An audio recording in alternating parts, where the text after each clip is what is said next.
আসসালামু আলাইকুম। আমাদের মোবাইল ফোনে অনেক সময় বিভিন্ন ধরনের অ্যাপসকে সিকিউরিটি পারপাসে লক করে রাখতে হয়। তো আজকে আমি আপনাদের সাথে এমন একটি অ্যাপস লকারকে পরিচয় করে দিব।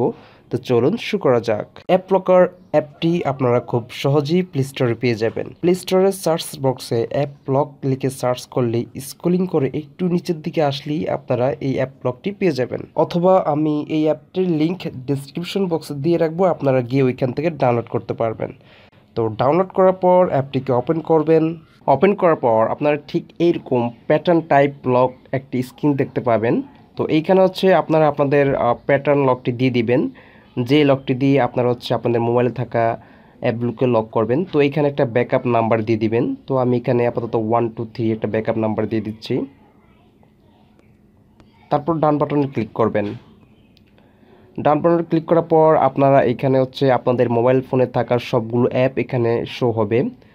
তো প্রথম অবস্থায় সবগুলো চেক অবস্থায় থাকবে।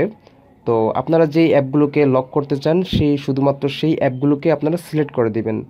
তো এইখানে আমি আপাতত দুই একটা অ্যাপ সিলেক্ট করে দিচ্ছি এবং সিলেক্ট করে দেওয়ার পর এখানে নিচে দেখতে পাচ্ছেন অন ট্যাপ লক, এই বাটনে ক্লিক করবেন। এই বাটনে ক্লিক করার পর আপনারা এখানে তিনটি অপশন দেখতে পাচ্ছেন, এই তিনটি অপশন আপনাদেরকে অন করতে হবে। তো আমি এখানে অন করে দিচ্ছি। তারপর অ্যালাউতে ক্লিক করবেন।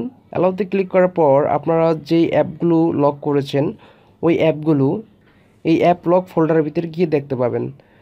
তো দেখার জন্য আপনারা এই অ্যাপ লক ফোল্ডারে ক্লিক করবেন। ক্লিক করার পর আপনারা এখানে আপনাদের লক প্যাটার্নটি দিয়ে দিবেন। তো আমি এখানে আমার লক প্যাটার্নটি দিয়ে দিচ্ছি। দেওয়ার পর এখানে আপনারা আপনাদের মোবাইল ফোনের সমস্ত অ্যাপগুলো দেখতে পারবেন এবং এখানে দেখতে পাচ্ছেন আমি ফেসবুক এবং হোয়াটসঅ্যাপকে শুধুমাত্র লক করে রেখেছি, তার জন্য এটা ডান পাশের তালাটি একটু কালারিং দেখাচ্ছে।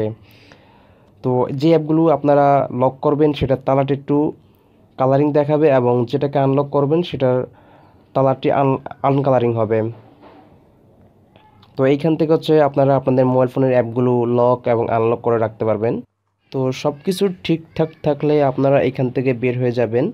তো এই ছিল মূলত বিষয়টি, যে আপনারা আপনাদের মোবাইল ফোনে থাকা গুরুত্বপূর্ণ অ্যাপসগুলোকে কিভাবে অন্য একটি অ্যাপসের মাধ্যমে লক এবং আনলক করতে পারবেন। আশা করি বিষয়টি বুঝতে পেরেছেন।